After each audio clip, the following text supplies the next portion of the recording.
This week we're talking about the Sabine River, kind of a recap of my trip down there this year for the Elite Series.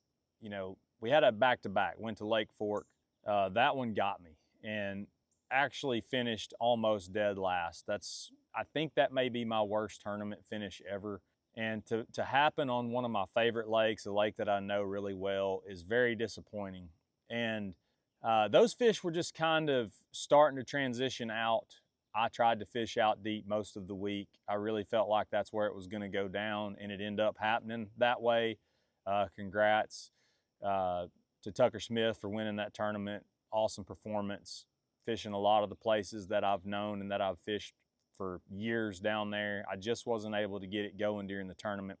We make the short trip down to the Sabine River right after that. You got to have a short memory in this sport, and being able to put that one behind us quickly and get to work at the Sabine, knowing that it's high, it's muddy, it's flooded, it's going to be tough. Those are challenging things, but that's what molds us and makes us into the anglers that we are and that we want to be and that we hope to become one day. But for me, getting down there, being able to put Fork behind us was good for me to not have a break in between those tournaments. So the story goes, we get there, all these rivers that, you know, you have the Neches River, you have Taylor's Bayou, Hildebrandt Bayou, you have the Sabine River itself, and you have all these little tributaries that feed into the Sabine River. And this place is huge. You can run 30, 40 miles, no problem, or you can stay close to takeoff. However, as practice started, most of these places were high, muddy, a lot of current. And what we had all these rains that we've had over the past couple weeks were pushing fresh water down out of Toledo Bend and out of all these other lakes and rivers. And then you had a massive south wind that blew the entire week. So it would back this water up, and just kind of, what it did was it kind of made an already tough situation even worse by the flood waters coming in. You had the salt water pushing in, holding the fresh water back. Just a lot of variables that I, for one, don't understand when it comes to fishing these tidal fisheries. But so I chose to practice in an area called Taylor's Bayou, and it's a popular area, but it was the most stable. And for me, dialing in a couple baits was key, and being able to have confidence that I know it's going to be tough, but I've got to get in those areas and settle down. And that's exactly what I did. So the main players this week, the number one player for me was the Booyah Covert Finesse. And I had several different colors. These are all dirty from laying in the carpet, but the one with the orange blade, chartreuse and white, and then solid white with a silver and a gold blade. These are 1/2 ounce, and I've got them rigged with the new Great Lakes Finesse drop kick shad swim bait. And it fits perfectly on the back of these. You trim the skirt down a little bit, you can see it sticks out right there. This is the one that actually threw on day 4. I got me out a fresh one, put it on, trim the skirt down a little bit. This swim bait, the plastic they use makes it neutral buoyant. And that doesn't matter for the spinnerbait trailer, but what it does, and I don't know how to explain it, is it is a very durable plastic. So it stays on the back of that spinnerbait very well. I only used maybe 3 or 4 of these in 3 days of practice and all 4 days of competition. Obviously, I would hit trees, things, break my spinnerbaits, stuff that was my fault. But as far as holding up to fish catches, that little bait does a great job. Throwing it on 17-pound Seaguar and Vizex fluorocarbon, I feel like that was key. Having bigger line, but not too big, so I could still manage to cast this little bait and put it around those cypress trees and those little grass edges and things like that. That bait right there is very underrated when it comes to a spinnerbait. The Booyah Covert Finesse. It's the smaller version, very, very good bait. The second bait that I used was the Yum Spine Crawl.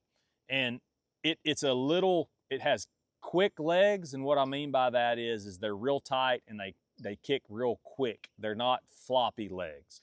There's 2 different styles of crawls, and this one is a quick leg crawl, and I feel like tough fisheries, this style of crawl works better. This is Bama Magic color. It's green pumpkin blue swirl is what I call it.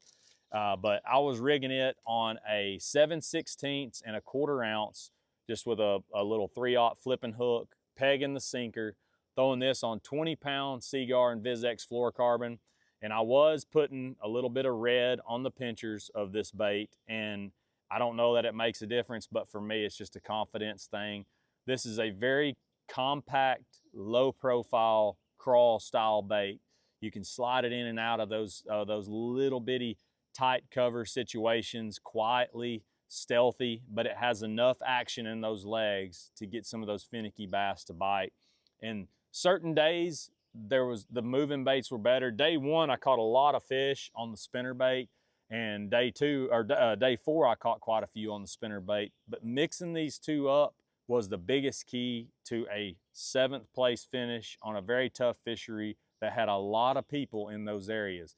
Now, you saw on day 4 on live, luckily I had a live camera 3 of those days of that tournament. So you got to see all this while it was happening.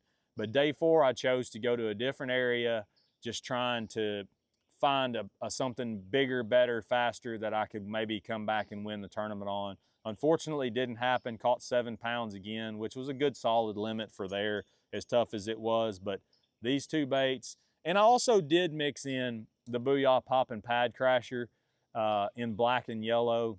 I did catch my 2 biggest fish on the final day on that frog in this certain backwater that I'd found. Again, the water fell out of there. It kind of got back down inside its banks. Was able to get 2 key bites on that frog, throwing that on 50-pound Seaguar Smackdown braid. Just being able to stay confident all week, being able to utilize a couple baits, keep it simple, not get too spread out as far as areas, stayed in that one area till the final day. Then I took a chance on day 4. Those are things that can help you as an angler not get caught up in, man, this is such a vast place and it's a tough fishery. If you want to keep it simple, find you an area where you can get some key bites and you think it might have potential, and use it for all it's worth. And that's what we did this week. After a tough finish at Fork, we came back, made us a top 10.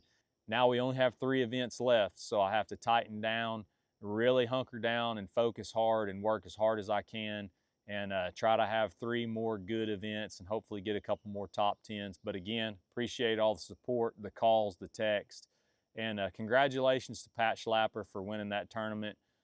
Great performance. He was in the same area I was in, and he definitely dominated that area. So congrats to him. Again, thanks guys for following along, watching these videos. Hope you enjoy.